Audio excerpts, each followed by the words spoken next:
Pernah dengar buku What Customers Crave dari Nicholas J. Webb? Nah, kali ini kita akan bongkar ide-ide utamanya.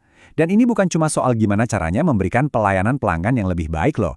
Ini tentang revolusi total, cara sebuah bisnis harusnya memahami pelanggan mereka. Yuk kita langsung mulai. Oke, jadi pertama-tama kenapa sih kita harus peduli sama semua ini? Karena dunia bisnis yang kita kenal dulu, itu sudah berakhir. Aturan main yang dulu jadi andalan, sekarang udah nggak relevan lagi. Anggap aja semua buku panduan lama itu udah waktunya dibuang. Untuk bisa ngerti masa depan, kita harus lihat masa lalu kan? Nah, kenalan dulu sama musuh kita dalam cerita ini. Kompleks industri layanan pelanggan.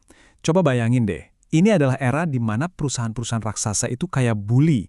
Mereka yang ngatur semuanya, dan kita sebagai pelanggan ya nggak punya banyak pilihan ataupun suara. Nah, coba lihat perbandingannya di sini. Jomplang banget kan?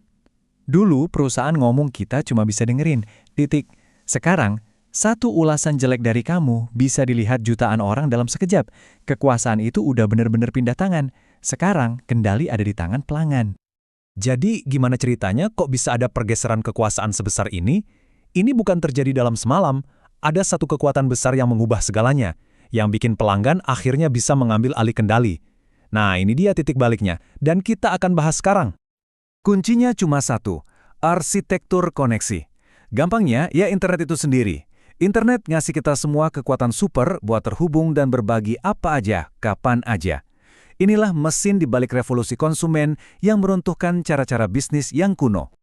Coba kita lihat perjalanannya. Awal 2000-an, muncullah Yelp sama Amazon. Tiba-tiba suara kita jadi didengar. Terus, boom, media sosial meledak, opini kita jadi mendunia. Ingatkan kasus Blockbuster? Ancur lebur sama Netflix, cuma karena Netflix nawarin pengalaman yang jauh lebih enak. Lalu, Uber datang dengan sistem ratingnya, ngasih kekuatan ke penumpang dan pengemudi. Setiap langkah ini, kekuasaan makin geser dari perusahaan ke tangan kita. Oke, jadi dunianya sudah berubah. Pelanggan yang berkuasa. Pertanyaan besarnya sekarang, emangnya apa sih yang sebenarnya mereka inginkan? Nah, kita akan masuk ke jantung dari buku ini buat nemuin rahasia baru untuk memenangkan hati dan loyalitas pelanggan di zaman sekarang. Pertanyaannya simpel aja. Kalau semua aturan main yang lama udah nggak kepake, terus gimana dong cara kita bisa sukses sekarang? Jawabannya ternyata lebih sederhana, tapi juga lebih dalam dari yang kita duga. Ini dia perubahan paling mendasarnya. Lupakan demografi, usia, pendapatan, gender. Itu semua cuma menjelaskan apa diri kamu. Fokus yang baru adalah siapa diri kamu. Buku ini ngasih contoh yang nyelekit banget. Kan nggak ada orang yang mau di batu nisannya ditulis pria kulit putih kaya berusia 100 tahun. Kita mau dipahami berdasarkan keyakinan kita, apa yang kita cintai, dan apa yang kita benci. Itulah tipe pelanggan. Jadi poin krusialnya itu ini. Sukses itu bukan datang dari tahu data demografi pelanggan, tapi dari ngertiin pemicu emosi mereka. Apa sih yang mereka cintai dan apa yang mereka benci? Kalau kita paham itu, disitulah letak kekuatan kita buat menciptakan pengalaman yang benar-benar kena di hati. Dan ini menjelaskannya dengan sempurna. Contoh burrito ini pas banget. Mungkin saya suka banget rasa burritonya, tapi saya benci banget antre. Sebaliknya, istri saya saking cintanya sama burrito itu, dia nggak masalah nunggu lama. Orangnya sama, tapi motivasinya beda total. Memahami perbedaan ini adalah segalanya. Oke, kita udah tahu apanya. Fokus pada apa yang disukai dan dibenci pelanggan. Tapi tahu doang kan nggak cukup tanpa aksi. Jadi sekarang kita pindah ke gimana caranya. Gimana cara menerapkan ini untuk merancang sebuah pengalaman yang sempurna pakai kerangka kerja praktis dari buku ini. Ini adalah perubahan pola pikir yang sangat-sangat penting. Berhenti berpikir reaktif, kayak cuma menyediakan layanan. Mulailah berpikir proaktif, yaitu merancang sebuah pengalaman secara utuh dari A sampai Z, layaknya seorang arsitek. Nah, buku ini memecahnya jadi 5 titik sentuh yang harus kita desain dengan teliti. Pertama, prasentuh. Ini soal reputasi kamu sebelum pelanggan datang. Kedua, sentuhan pertama. Ini kesan pertama yang krusial.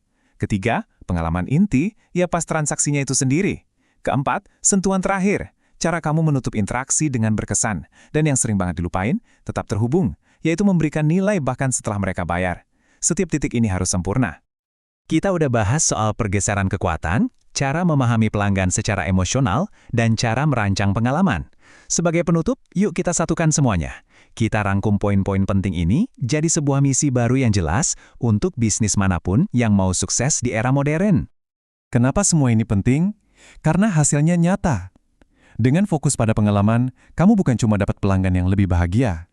Kamu juga mengurangi kegagalan, bisa menarik talenta yang lebih baik, dan ujung-ujungnya ya meningkatkan keuntungan. Ini bukan cuma teori, ini strategi bisnis yang solid. Kutipan ini merangkum seluruh perubahan cara pandang yang kita butuhkan. Pelanggan itu bukan gangguan atau sekedar target penjualan. Mereka adalah alasan kenapa bisnis kita ada. Kita yang bergantung pada mereka, bukan sebaliknya. Kalau kita benar-benar meresapi ide ini, cara kita melakukan segalanya pasti akan berubah.